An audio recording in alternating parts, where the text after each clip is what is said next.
Everyone, today we will talk about how to fix or how to solve the problem of resolution on Messenger app. To know how to fix or how to solve the problem of resolution on Messenger app, you should just go to settings.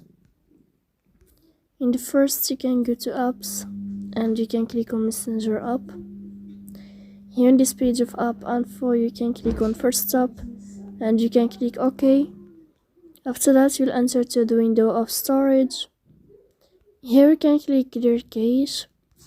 In the end, you can turn off your Wi-Fi and you can turn on your Wi-Fi again to fix that problem. And if it's not working with you, then you can go to Play Store.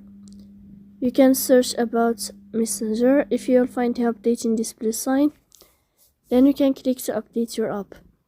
So please don't forget to support us by like and subscribe. See you next time in another video, and thank you for your attention.